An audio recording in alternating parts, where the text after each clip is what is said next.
किसी भी एग्जाम को क्रैक करने से पहले सबसे ज्यादा इंपॉर्टेंट होता है उस एग्जाम को जानना, क्योंकि उसके बगैर तुम कभी भी उस एग्जाम में एक अच्छा स्कोर नहीं निकाल सकते हो। अब देखो, कई सारे स्टूडेंट्स का एक माइंडसेट रहता है कि भैया मैं इस एग्जाम के लिए प्रिपरेशन कर रहा हूँ, वही सेम स्ट्रेटजी को दूसरी एग्जाम पे भी इम्पोज कर दूंगा तो मेरी वो भी क्रैक हो जाएगी। पर यहीं पे तो तुम गलत चले जाते हो। अगर तुम सोचते हो कि यहाँ पे मैं जेई मेंस की अच्छे से प्रिपरेशन करूंगा तो मेरा बिट सैट भी क्रैक हो जाएगा, या फिर मैं बोर्ड्स की ही प्रिपरेशन जो है कर लूँ, क्या वो इनफ रहेगी बिट सैट के लिए? तो इसी डिल्यूजन में हर साल लाखों स्टूडेंट्स जो है यहाँ पे बिट सैट एग्जाम क्लियर नहीं कर पाते। और तुम भी अगर उस भीड़ का ही हिस्सा बना रहना चाहते हो तो तुम इस वीडियो को स्किप कर सकते हो। लेकिन तुम अगर आज से अपने लिए एक हेड स्टार्ट करना चाहते हो कि नहीं, जो चीजें मेरे साथ हो गई, लेकिन अब मैं जो है बिट सैट के लिए पूरी तरीके से सीरियसली प्रिपरेशन करना चाहता हूँ, तो ये वीडियो तुम्हारे लिए है, क्योंकि मैं कंप्लीट गाइड तुम्हारे लिए लेके आया हूँ कि how you can crack BITSAT from scratch. अब तुम्हें ये समझना पड़ेगा कि एक्चुअल में क्या चीजों की रिक्वायरमेंट है इस एग्जाम को क्रैक करने के लिए, क्योंकि मैं पिछले 5 सालों से स्टूडेंट्स को ट्रेन करते आ रहा हूँ, मैं उन्हें समझा रहा हूँ कि ये चीजें तुम्हारे बिट सेट के लिए इंपॉर्टेंट है, और जो स्टूडेंट्स उसे फॉलो कर ले, अच्छे तरीके से स्मार्ट वर्क करते हैं, वो सभी जो है आज बिट्स पिलानी के कैंपसेस में पढ़ रहे हैं। तो अगर तुम भी जो है उन्हीं सेट ऑफ स्टूडेंट्स का हिस्सा बनना चाहते हो तो जो चीजें मैं बता रहा हूँ उसको शिद्दत से फॉलो करने के लिए तैयार हो जाओ। अब देखो, सबसे पहले तो यहाँ पे मैं तुम्हें बता दूं कि बिटसेट 2026 की तुम्हारी डेट्स कैसी है। सो 15 टू 17 अप्रैल में तुम्हारा फर्स्ट अटेम्प्ट रहेगा, एंड 24 टू 26 मई के बीच में तुम्हारा सेकंड अटेम्प्ट रहेगा। तो अगर हम आज से बात करें, लगभग जो है हमारे पास 90 डेज का ही टाइम रह गया है। 4-5 दिन को मत गिनो, क्योंकि उससे कोई खास फर्क नहीं पड़ेगा। मोटा मोटा हमारे पास जो है 90 डेज का यहाँ पे टाइम रह गया। क्या ये 90 डेज तुम्हारे लिए सफिशिएंट है? मन में ये सवाल आ रहा होगा। तो बिल्कुल सफिशिएंट है अगर तुम आज से ही प्रिपरेशन स्टार्ट कर देते हो। लेकिन अभी भी अगर तुम्हारे दिमाग में है कि मैं जेई मेंस के बाद स्टार्ट करूंगा या फिर मैं बोर्ड्स के बाद स्टार्ट करूंगा, तो तुम शायद यहाँ पे गलत हो सकते हो। देखो, जेई मेंस की प्रिपरेशन कर रहे हो, करते रहो, कोई प्रॉब्लम नहीं है। कोई तुम्हें जो है यहाँ पे बोल नहीं रहा कि उसके प्रिपरेशन मत करो, क्योंकि सिलेबस तो कॉमन ही है। लेकिन बिट साइड के लिए जो एक्स्ट्रा चीजों की रिक्वायरमेंट रहती है उसको कम से कम जो है अभी से तुम स्टार्ट कर सकते हो। अब एक चीज जो कि हर एक बिट साइड एस्पिरेंट को यहाँ पे जानना बहुत ज्यादा जरूरी है। देखो, अगर जो है हर साल काफी सारे स्टूडेंट्स बिटसेट के लिए बहुत अच्छे से वर्क करते हैं, तो फिर ऐसा क्यों होता है कि उनका सिलेक्शन बिटसेट एग्जाम में नहीं हो पाता? जबकि वो पूरा सिलेबस अच्छे तरीके से करते हैं, वो अपनी तरफ से पूरे एफर्ट्स डालते हैं, पूरा हार्डवर्क दिखाते हैं, फिर भी जो उनके मार्क्स बिटसेट में आने चाहिए यहाँ कहीं वो यहीं तक रेस्ट्रिक्ट हो जाते हैं। तो ऐसा क्यों होता है? क्योंकि वो यहाँ पे लैक करते हैं स्मार्ट वर्क। अगर यही स्मार्ट वर्क उनके साथ जुड़ जाए तो जो उनका स्कोर है ना, वो सीधा यहाँ पे पहुंच सकता है जहाँ पे उनको रिक्वायरमेंट है। तो अगर तुम्हें भी जो है इसी स्मार्ट वर्क को यहाँ पे इंप्लीमेंट करने की जरूरत है, तो उसमें क्या क्या कंपोनेंट्स होना चाहिए? सबसे पहले तुम्हें अपनी स्पीड पे जो है वर्क करना पड़ेगा, क्योंकि जैसा मैंने बताया, एग्जाम को जानना बहुत ज्यादा जरूरी है।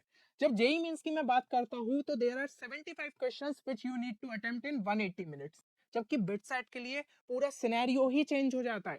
You need to attempt 130 questions, और टाइम जो है तुम्हें सेम ही देखने को मिलता है। मतलब पर क्वेश्चन एवरेज टाइम हमें काफी कम यहाँ पे देखने को मिलता है। तो जो चीज हमारे लिए सबसे ज्यादा इंपॉर्टेंट होती है दैट इज स्पीड। और स्पीड को अगर तुमने अपना हथियार बना लिया तो भाई बिटसेट एग्जाम आराम से क्रैक कर सकते हो। इवन अगर कॉन्सेप्ट्स कहीं वीक रह गए, चल जाएगा, लेकिन स्पीड तुम्हारी जो है पेपर में अच्छे लेवल पे यहाँ पे वर्क करनी चाहिए। सेकंड थिंग इज कि प्रैक्टिस करना रेलिवेंट सोर्सेस से। ऐसा नहीं कि इधर उधर अभी भी भाग रहे, ये सोच रहे कि भाई अब जो है फिर से मैं पूरी डिटेल बुक से पढ़ूंगा, फिर से जो है मैं पूरे यहाँ पे डिटेल चीजें करूंगा। टाइम हमारे पास बहुत ही रेस्ट्रिक्टेड है, तो उस हिसाब से यूज करना पड़ेगा कि भाई एटलीस्ट एक अच्छा अमाउंट ऑफ सिलेबस तो हम निपटा के जाए, ताकि बिट सेट में जो है एक अच्छा स्कोर निकाल पाए। तो इसलिए जो है रेलिवेंट सोर्सेज को ही इस टाइम पे उठाओ, इधर उधर डिस्ट्रैक्टेड फील मत करो। अगली चीज, focusing on the factors which can make BITSAT different from JEE. है ना, कई सारे ऐसे फैक्टर्स होते हैं जो कि मैं इस वीडियो में यहाँ पे तुम्हें बताऊंगा, तो उन पे तुम्हें जो है फोकस करना बहुत इंपॉर्टेंट रहेगा। जैसे कि शॉर्ट में अगर बोलूँ तो एलआर इंग्लिश हो गया, मॉक टेस्ट प्रॉपर तरीके से अटेम्प्ट करना, ठीक है, रेलिवेंट जो है बिट सेट क्वेश्चंस को प्रैक्टिस करना, डिलीटेड सिलेबस पे फोकस करना, तो ये सब पे तुम्हें फोकस करना पड़ेगा। और अगर तुमने ये सब चीजें कर ली तो भाई तो बिट सेट तुम्हारा बहुत इजीली क्रैक हो सकता है। अब कई स्टूडेंट्स को ये समझ में नहीं आता है कि भाई ये सब लाए कहाँ से, सोर्सेस ढूंढे कहाँ से। तो स्ट्रेस लेने की जरूरत नहीं है, क्योंकि टीम ऑफ बिटसियंस ने तुम्हारे लिए लॉन्च किया है बिटसेट 2026 क्रैश कोर्स, जो कि हमारा कल से स्टार्ट हो रहा है। ओरिएंटेशन सेशन कल है, तो अभी तक अगर तुमने इसे चेक नहीं किया है तो जाके जरूर से चेक करो, और तुरंत ही जो है तुम कोर्स में एनरोल कर सकते हो। कोर्स रिलेटेड अगर कोई भी क्वेरी है ना, तो गिवन नंबर पे जो है हमारी टीम को यहाँ पे कॉन्टेक्ट कर सकते हो। और एक स्पेशल चीज यहाँ पे बता दो, जो स्टूडेंट्स को ये लग रहा है ना कि भैया बोर्ड्स के बाद लेंगे, बोर्ड्स के बाद जो है हम कोर्स में यहाँ पे एनरोल करेंगे, यहाँ पे बोर्ड्स के लिए भी हमने जो है एक स्पेशल एक्सक्लूसिव मेंटरशिप प्रोग्राम रख दिया है, जो कि इसी कोर्स के साथ तुम्हें फ्री मिल जाएगा। 3000 रुपीज का है, बट इस कोर्स के साथ फ्री मिल जाएगा, जहाँ पे तुम्हारे वीकली लाइव गाइडेंस सेशन चलेंगे कि कैसे तुम बोर्ड का ही पढ़ते हुए अपनी बिट सेट के भी प्रिपरेशन अच्छे लेवल पे कर सकते हो। साथ ही साथ तुम्हें बोर्ड्स के लिए सप्लीमेंट्री मटेरियल मिल जाएगा। तो भाई कौन सा कोर्स तुम्हें ये सब चीजें ऑफर करता है, तो तुम इसको चेक कर सकते हो, ताकि तुम्हारी बोर्ड्स की प्रिपरेशन भी जो है अच्छे लेवल पे हो और बिट सेट भी तुम जो है अच्छे से क्रैक कर पाओ। प्लस एक 20% का स्पेशल डिस्काउंट मिल जाएगा तुम्हें अप्लाइंग दिस कूपन कोड। लेकिन ये स्पेशल ऑफर सिर्फ फर्स्ट 30 स्टूडेंट्स के लिए, तो याद रखो जितना जल्दी इनरोल करोगे उतना तुम्हारे लिए बेटर रहेगा। अब नेक्स्ट अगर हम देखें तो वर्किंग प्लान की यहाँ पे बात करते हैं कि भाई अगर हम जो है यहाँ पे प्रिपरेशन अभी से स्टार्ट कर रहे हैं, तो कैसे जो है फेस वाइज मैनर में चीजों को अचीव कर सकते हैं। सो फर्स्ट फेज जो है तुम्हारा जनवरी 10 से लेकर मार्च 10 तक का मान लो। अब इस फेज के अंदर तुम्हें यहाँ पे फोकस करना है on completing your maximum syllabus. At least 80% तक तो पहुंचो, और 2 महीने का टाइम है तुम्हारे पास इस फेज के अंदर, जिसमें ये चीजें जो है तुम अच्छे से अचीव कर सकते हो। तो आप प्रॉपर यहाँ पे फोकस यही होना चाहिए कि मुझे सिलेबस अच्छे लेवल पे कंप्लीट करना है। बट कंप्लीशन का मतलब ये नहीं कि सिर्फ थ्योरी पढ़ने से ही हो जाएगा, क्वेश्चन सॉल्विंग भी जो है प्रॉपर लेवल पे यहाँ पे करनी पड़ेगी, तभी जाके तुम उससे काउंट करोगे कि हाँ मेरा 80% सिलेबस हो गया। देन फेज 2 जो है तुम्हारा कब से कब तक रहेगा, मार्च 11 से लेकर मार्च 30 तक। इसके अंदर तुम्हें जो है अपने स्ट्रॉन्ग पोर्शंस को और अच्छे से जो है यहाँ पे उस पर वर्क करना पड़ेगा, ताकि वो और ज्यादा स्ट्रेंथन हो जाए। और हाँ, मॉक टेस्ट जो है अटेम्प्ट करना स्टार्ट कर देना 1 से 2 पर वीक के, ठीक है। 1 से 2 भी अगर करोगे, इतनी फ्रीक्वेंसी रखोगे तो यहाँ पे मोर देन सफिशिएंट है। फिर अप्रैल 1 से लेकर अप्रैल 15 तुम्हारा जो है फेज 3 रहेगा, जिसके अंदर तुम्हें बस रिवीजन रिवीजन रिवीजन अच्छे तरीके से करना है, ताकि कोई भी फॉर्मूला एग्जाम के टाइम पे तुम नहीं भूलो। प्लस एलआर एंड इंग्लिश की जो है और अच्छे से यहाँ पे प्रैक्टिस करना, और ज्यादा से ज्यादा तुम्हें मॉक टेस्ट देने, एटलीस्ट 2 से 3, और ज्यादा 2 तो और भी बेटर है। मतलब ऑल्टरनेट डेज पे दोगे तो भाई 7-8 अगर इतने टाइम के अंदर मॉक टेस्ट दे लोगे, तो वो तुम्हारे लिए ही इंप्रूवमेंट का काम करेंगे कि हाँ फर्स्ट मॉक टेस्ट में मैंने जितना स्कोर किया, सेकंड में उससे बेटर ट्राई करूँ, थर्ड में उससे बेटर, और फाइनल बिटसेट एग्जाम में एक काफी बेहतरीन स्कोर तक तुम पहुंच सकते हो। अब सबसे पहले हम बात करते हैं कॉन्सेप्ट्स बिल्ड करना, क्योंकि अब जो सिलेबस तुम कंप्लीट करोगे उसमें सबसे इंपॉर्टेंट यही पार्ट रहेगा कि तुम अपने कॉन्सेप्ट्स को अच्छे लेवल पे बिल्ड करो। देखो लेवल ऑफ डिफिकल्टी अगर मैं बात करूं तो क्वेश्चंस की बहुत ज्यादा हायर नहीं रहती है as compare to JEE Mains. JEE Mains में हमें कुछ कुछ काफी अच्छे क्वेश्चंस देखने को मिल जाते हैं, स्पेशली मैथ्स सेक्शन के अंदर, क्योंकि भाई मैथ्स सेक्शन तुम देखते हो जेईई मेंस में 40 से 50 नंबर में 98 से 99 परसेंटाइल निकाल लेते हो। पर बिटसेट में ऐसा नहीं होगा कि बस 50% का स्कोर ला रहे हो और तुम एक्सपेक्ट कर रहे हो मेरा बहुत अच्छा स्कोर हो जाएगा। जब 300 प्लस का स्कोर अगर तुम्हें निकालना है एक अच्छी ब्रांच के लिए, तो मैथ्स में 50% का स्कोर कभी भी हेल्प नहीं करेगा।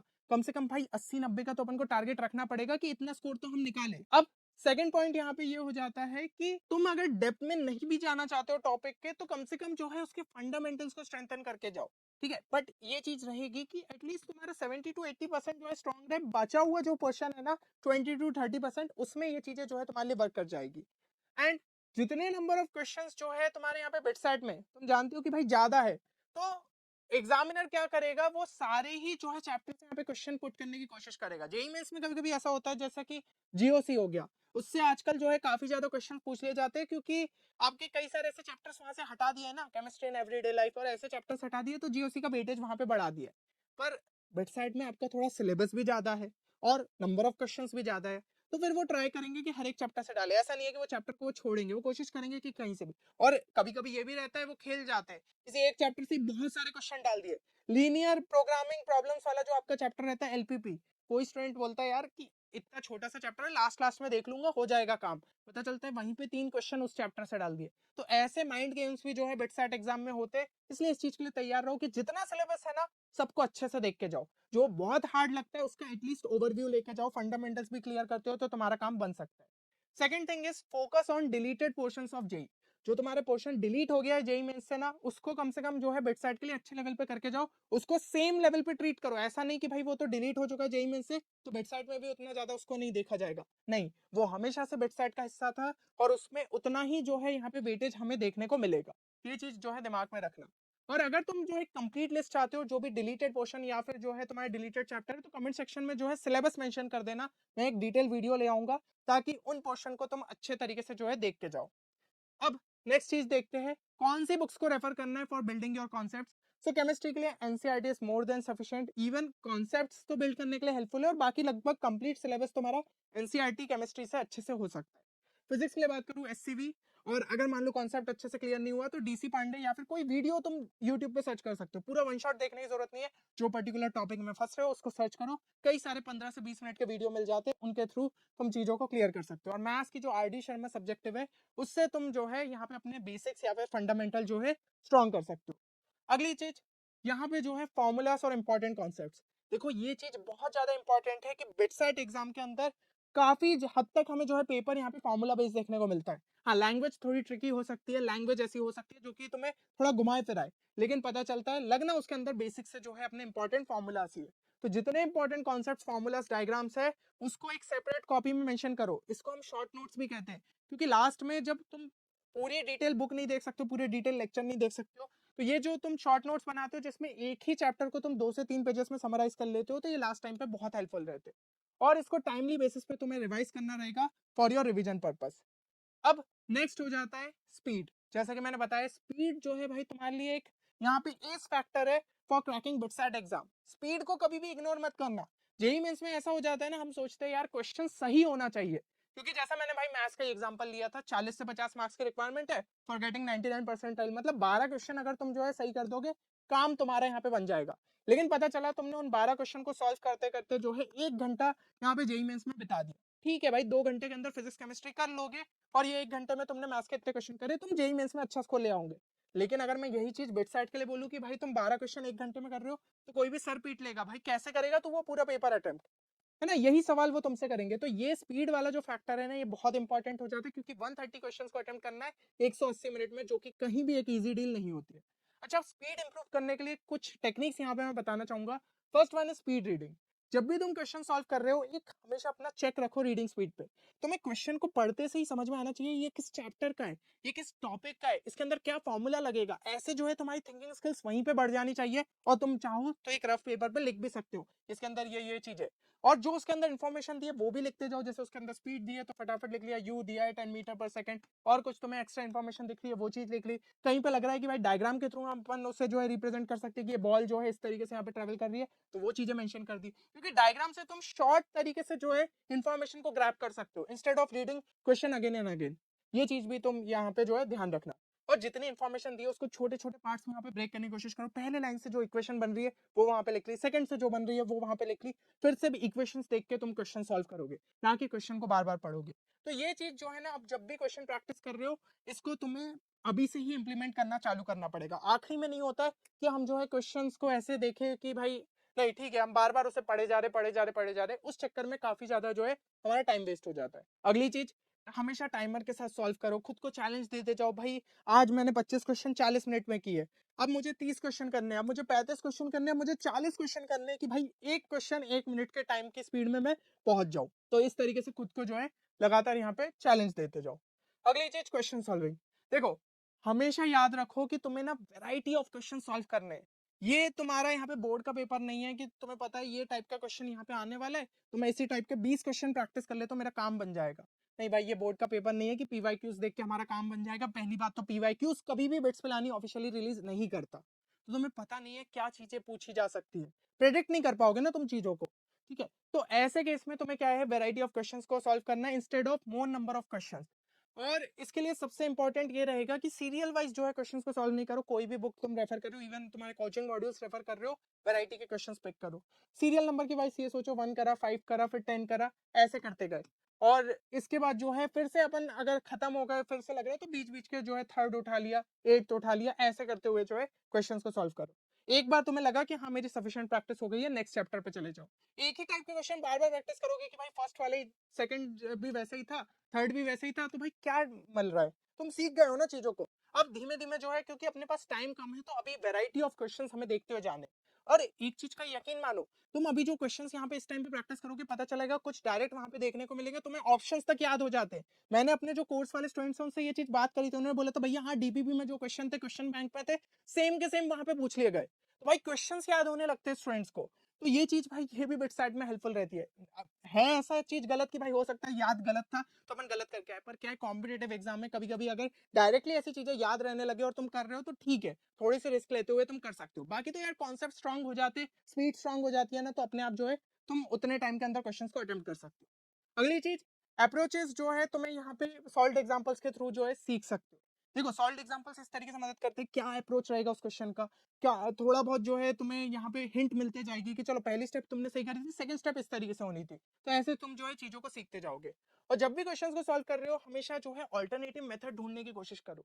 जो हमारा क्रैश कोर्स है उसमें स्पेशली मैंने मैथ्स में ये चीज बार बार बताई है। एक चैनल में तुम्हें और बता देता हूँ, मैथियस नाम से, जो कि मैंने एक्सक्लूसिवली यहाँ पे मैथ्स के लिए स्टार्ट करा है। तुम्हारे भाई बिटसाइड एग्जाम के लिए भी बहुत ज्यादा यूजफुल रहेगा। पूरा कंटेंट वहां पे फ्री है और बहुत सारे बढ़िया बढ़िया टेक्निक्स मैं वहां पे बताता हूँ, मैनिपुलेशन बताता हूँ।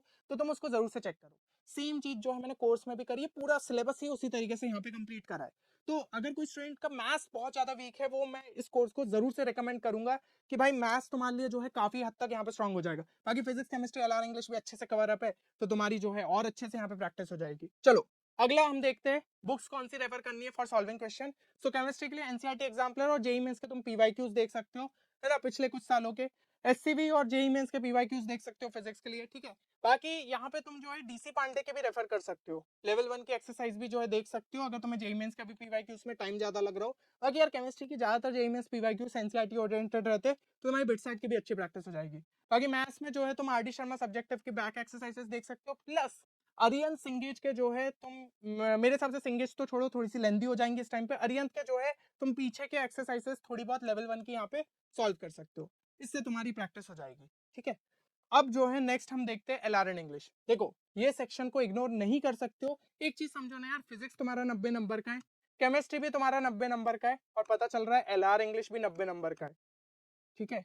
और एफर्ट्स की बात करूं तो फिजिक्स केमिस्ट्री में मैं बोलूं ना, तो तुम्हें यहाँ पे अच्छे खासे एफर्ट्स डालने पड़ेंगे, अच्छे बहुत सारे भाई चैप्टर्स यहाँ पे पढ़ने पड़ेंगे।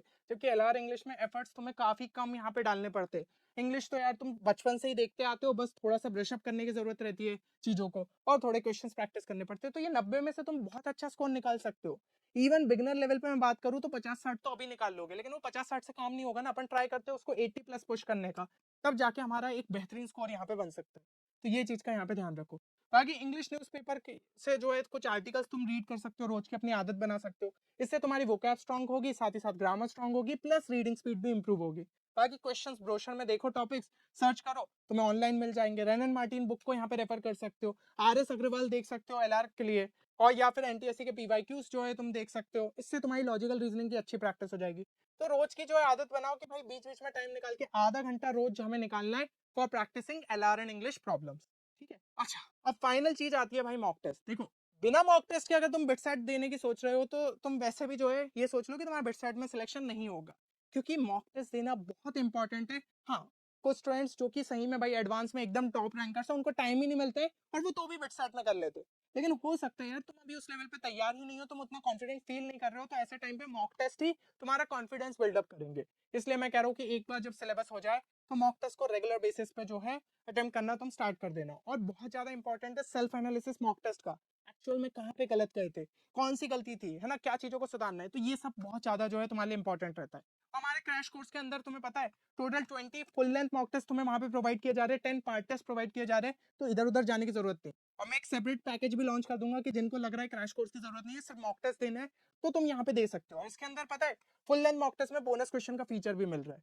तो हर एक चीज जो है हम ट्राई कर रहे हैं कि एक ऐसा प्लेटफॉर्म बनाए जहां से सही में स्टूडेंट्स को जो है बिटसाइट के लिए बहुत ज्यादा फायदा हो। और अभी तक पिछले 5 सालों से हम कामयाब रहे और लगातार जो है आगे तुम लोगों के लिए यार वर्क करते रहेंगे। चलो मेरे हिसाब से यहाँ पे चीजें क्लियर हो गई होगी।